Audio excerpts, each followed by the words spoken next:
that our judges awarded this particular car the Willie's Night Award. Thank you for bringing it. Don't blame you.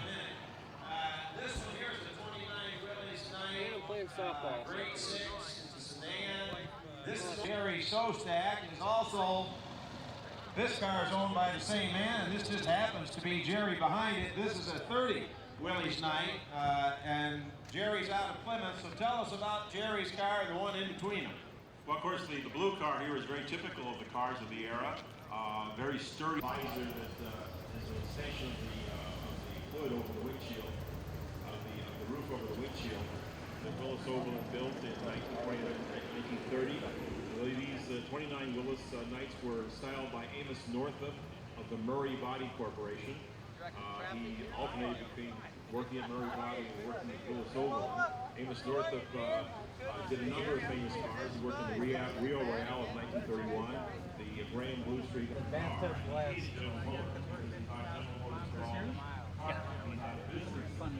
Yeah, they sure are. I have a lot of fun. They sure attract attention these days, don't they? Oh yeah. Kind of amazing. At the same time, with the way they were designed and styled, it's just Beautiful example. still pretty amazing how long they've lasted.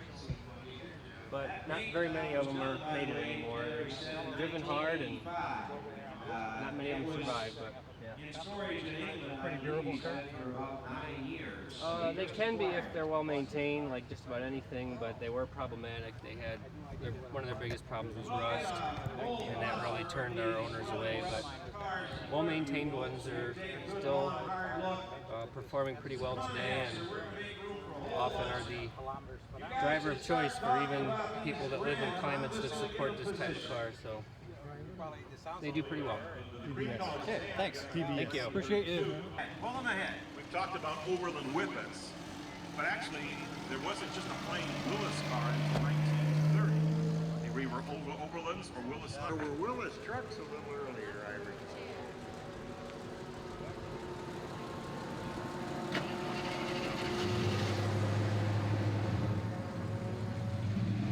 Okay, we're getting into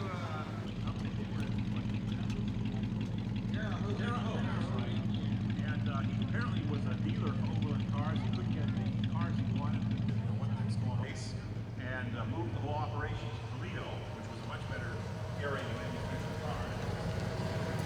Great access to rail and boat shipping, that kind of a thing. And the Overland company became Willis Overland, and John North Willis became one of the premier automobile manufacturers in the United States. These Overland cars were, you see here, the Overland, the Overland side were very popular cars. Overland was normally one of the best 4 or 5 or 6 selling cars in the United States at the time. Considered a cloverleaf roadster? Yeah, cloverleaf gets its name because the seating was sort of like a 4-leaf clover. It was smaller, but How's it work? tell us about it. Canadian built.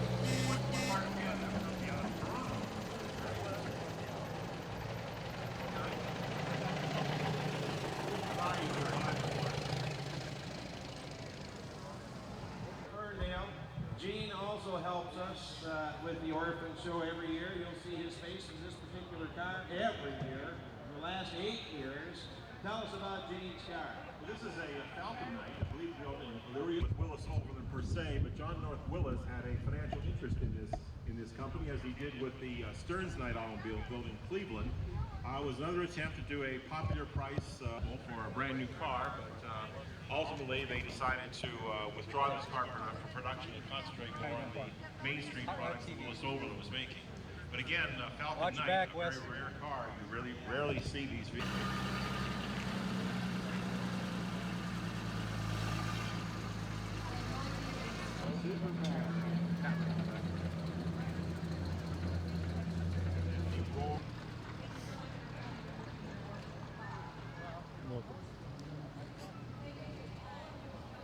It's just a van.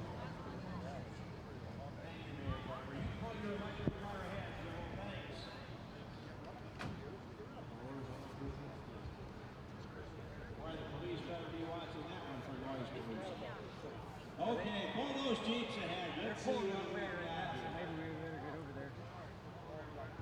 But he had a piece of the action. We've got one last Jeep here, a Jeep Sure. Sportster, Jeepster. It's a 1950. This is Paul Where we ended up. Bill Smelter. Okay, and this is from Linden, Michigan. I know those wire wheels didn't come with it new, but tell us about the Jeep. Well, this is a Jeepster, and windows. It has side curtains, and they designed initially as a 48 and 49, which is kind of a flat front, similar to the Jeep, and then in 50 and 51's last year production, it carried this V front, but it offered this sportiness and it has step plates. You'll notice on the side in the rear fender, that's how you get into the car. In the back, if there's already somebody there in the roof stand, you just jump right up. Good. So this was their sports car. Full cluster. Oh, no, just the next 4 or 5 together. Tell us about this 61 Corvair ramp side pickup. Well, when the Corvair was introduced by General Motors in 1960 by Chevrolet with its air-cooled rear engine, I think the last thing any of us expected was to see a Corvair truck. I drove it. But that General Motors did in 1955 called Universal. Restore it, which I It thought is was maybe a year and a half or the 2 year ramp side project. pickup. It's got the rear never engine is. in the rear, and it's air-cooled. It's genuine Corvair Joe powertrain. But it's got this unique lift. Electrics that were resident in Ann Arbor in the 20s to still be here. There were probably These vehicles are also available there as were a probably wagon. We'll see one of those half a dozen coming to a up, too. dozen electric Okay, cars in the we're gonna 20s that cluster were in Ann these Arbor, next, driven mostly by the women. They 4 or were the 5 people who units liked the together. electrics. There was These are early body I style don't know the names Corvairs. of all Bring of them, but that wagon this all the one way to the belonged end to of the those Huntington bleachers, family. if you would, for me. And, 61 Creed, similar body. Another Corvair 63 convertible. And a 64 Corvair convertible. Tell us about this body style, gentlemen. Well, of course, the Corvairs were built in the former Ford bomber plant, Kaiser-Frazer, Henry J. GM 69. It was really General Motors' attempt to do an American Volkswagen, a rear-engine, air-cooled car, a very attractive car. A car that did have some initial handling problems, but that was soon corrected. But it wasn't the vehicle General Motors expected. When they The Ford brought out the Falcon that year in 28, they 1960. took They off the sold over lantern and put on those little 400,000 towel Falcons lights. the first year. It became Of course, in almost 2 Is there anything as they answered the inside Falcon. that, But General Motors was very successful in selling a lot of Inside has premium been Ford with cars the, too. So they it's all took done a in the Falcon, Bedford took cloth. the body off, put a new body on and called it the Mustang. And of course that led to the brown burgundy colored Camaro. So it was back and forth and back and forth. the light colored headliner. And where do you sit to drive this? You sit in the back corner. Can you sit up there? In the creation of the Mustang. This is a 64 Corvair Greenbrier Deluxe van. This is owned by right here, Durden and from this Clarkston, is the tiller Michigan. for steering. You Yes, this is pull it the toward you to station go wagon right, house. you push it away from you to go left.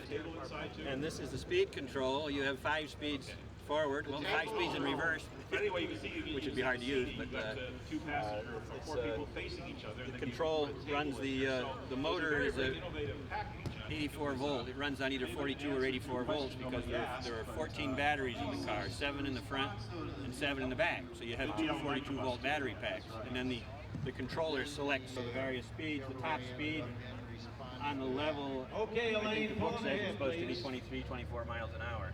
Is that right? And so All you right, go let's get these newer on bodies the level, 24, up here. 25 miles an hour, and then This is the downhill you can go faster, later uphill it'll drop down body-style to Corvair. 15, Stop right 16, there. 18 miles an hour, What depending year on is this car?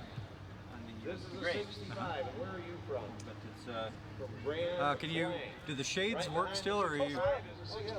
they're all Corvair. the shades Which is pull our down and they run Grand Blanc. strings. He's from Monroe. Tell They us keep about them from these.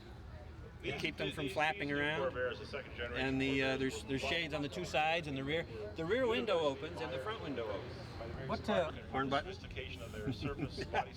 This what's here is to lock the car. To lock the car, you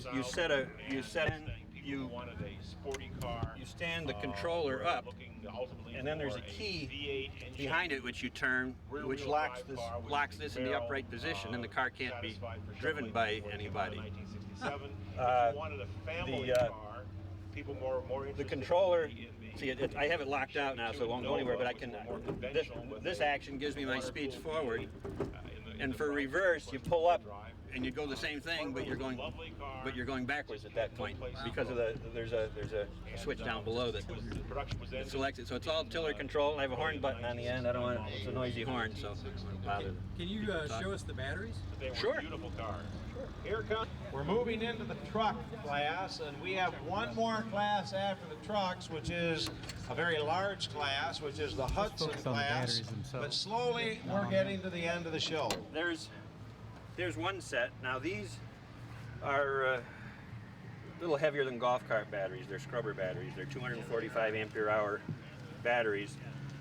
I tried to have the originals rebuilt. I don't have the originals, but I have a set that the previous owner had done by a submarine battery company in 1944 that were in the wooden slatted boxes, and it would have been nice to have rebuilt those, except that nobody, I think environmentally, nobody's rebuilding old oddball batteries anymore. Yeah, probably. And so I couldn't get that done. So these were put in to be to give good service, because I intend to use it for events like this and around town. It's not going to just. And then you've got batteries somewhere else too.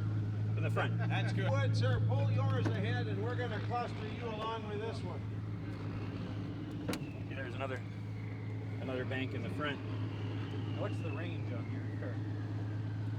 I would think if I were to start out and just sort of go along leisurely, I could probably go about 80 miles. But I typically wouldn't go over 50, 55 because you don't want to get stuck somewhere. I've never tried to push it to see how far I really can go. And being lazy, I put a system on here for watering my batteries. I hook up a thing like you use to prime your outboard motor, and it fills all the battery cells at once in the front and the back. So instead of taking me an hour to do that, it takes me like less than a minute. And as a second Indiana, On the tiller, did you get building just the hands or Studebaker went up Canada and breathing the fuel. They claimed back then it could go, 80 miles, which is probably on the level. Two fire trucks up together, they're not probably anywhere close to being related. But fire trucks and fire trucks, and I love them all. This first one's an Aaron Fox, and it is absolutely enormous. I figure it's I'd like to go up, stop right there. He's from Grand Rapids, Michigan. This is absolutely huge. It says on the name tag that this was made in Cincinnati, Ohio. Oh yes, it was made in Cincinnati, Ohio, and that one belonged to the fire department in Washington Courthouse, Ohio, which isn't that far from Cincy. And I grew up in a particular model. It's a hose car and a chemical acid extinguisher car. Sanford fire engines, 1900s in Syracuse, New York. They got into the fire truck business around late teens, and eventually made fire trucks all the way up until the late 70s.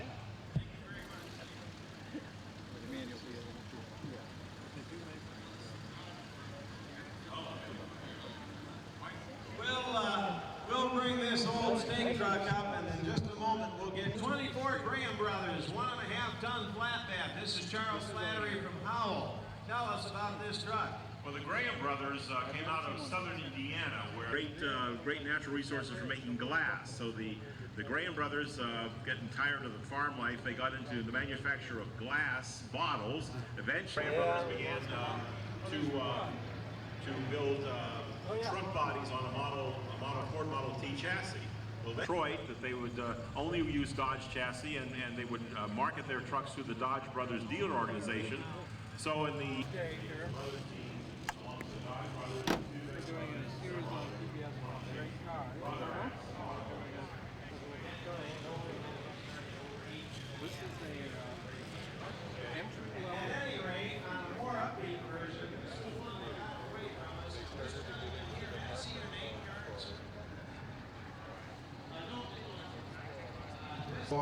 let's give him a round of applause. Congratulations. Thank you for bringing your car. lovely shade of blue. What color is that specifically? I don't know exactly. Don't know if I got him for once. Come ahead, guys.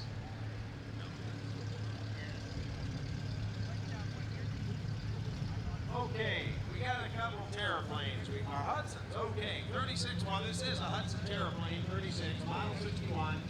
Two-door Brougham. This is Nick Corey from Albion. And this Bob Elton, we just can't get enough of him. He's going to sneak through. If he had more cars, he'd be up here all the time. This is a 37 Terraplane. And tell us about these cars. Well, these are basically the same cars. Airplane.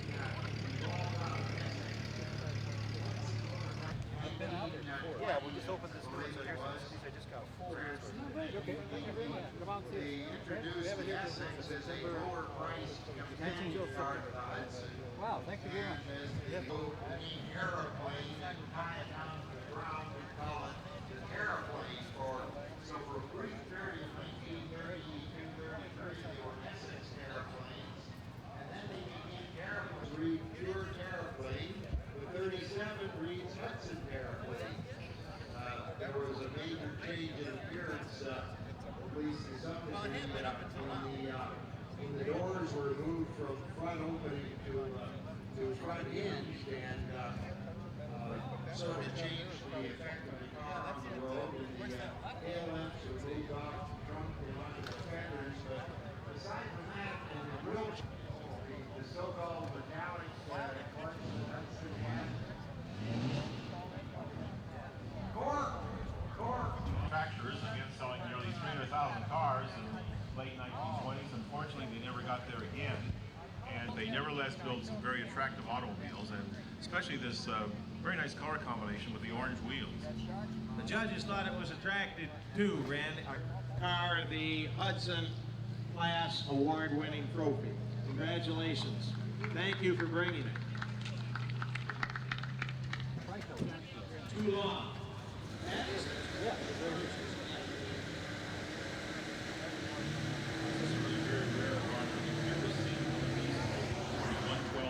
Station wagon. This was the last year for the 112, is it? No. Yeah, they renamed it in 6. And this evolved out of the Terraplane. You know, the 112 replaced the Terraplane in mid-38. And this was the second and last year of it. But again, I've never seen one of these cars before. Again, It's a wonderful ride. It's so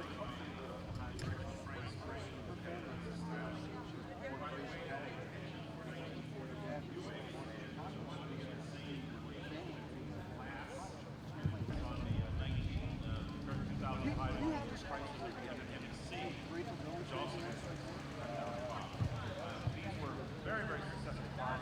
They sold very well initially, very well built, and because of their step-down design, on the road, and led to once they got the terrific system of the whole series of stock cars. This one here, Jeff's a 49 Hudson Commodore 6. This is Jeff Lee's from Couple more weeks. Jeff is the head. Yeah, I mean, you could drive this today. Automotive Hall of Fame, and helped us immensely at the museum. We surely appreciate your help. One of the things we like, so the medallions lit up, So I mean, keep your speed down. really cool. Yeah, but I mean, if you had... Here we've got a 49 Hudson Commodore 8. This is Rick Rentler from Tecumseh, Michigan. This is the original car? 60,000 miles. Rick Crowley is rallying our museum. Hudson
one of these in college, I've been told, and he taught. Hot Wheels must have done it. Tables, chairs, banners, Mickey helps. It's not a fact that it's a Yugo, it's the Hot Wheels stickers. That's what made it.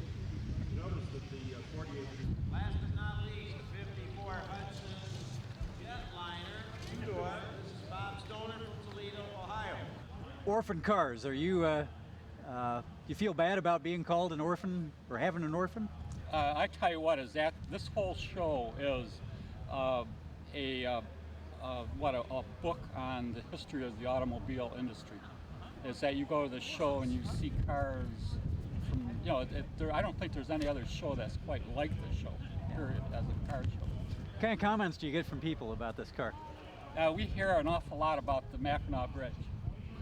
You know, and there was some poor gal that went over the brink on the Mackinac Bridge, so that's... But what else do you hear? Oh, I don't know. Like I was telling my daughter, is that she had a Yugo that she was driving in high school, and she was the only kid. She was noted through the whole high school. But I tried to comfort her and tell her that the Yugo was so uncool, it was cool. And that's kind of why it's sitting here, That's right? it, right there. Do people ever kind of laugh at it? Oh, I don't know. Who pays attention? Well, so what? You know, is that a car should be kind of a relaxing thing, you know. It seems like there's an awful lot of people that are driving around mad. So that's all I have to say. So this is some fun. Yeah, I would say so. And this car has a Fiat engine in it, so it has a little bit of zip, and it even makes it more fun. All right. You having a good time? Sure. All right. Thanks a lot. What's your name, by the way? My name is Larry Tomaszicki, and that's my wife, Sue. And that's Skippy there. All right. And he's having a good time. Yeah. Skippy Zippy. Yeah, Skippy's All right. Thank you very much, guys. Have fun. Look at that. I'm going to do it anyway. One of my best friends, Jack Miller. Let's give Jack a go. Yeah, let's hear it. Thank you for coming. There's still food over here.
Engine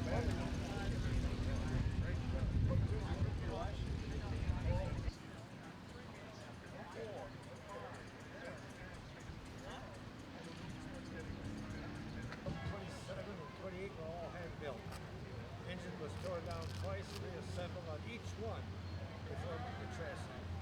A lot of work was included. But other cars still had different flags.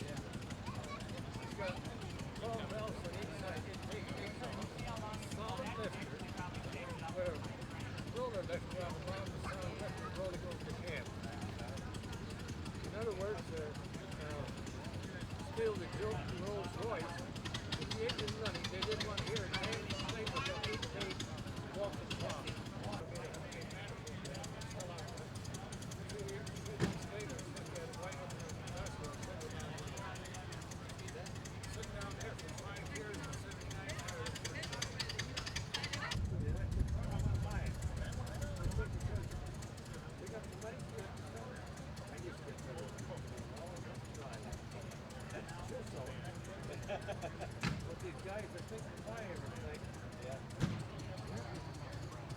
How about if I take off that thing on the wing?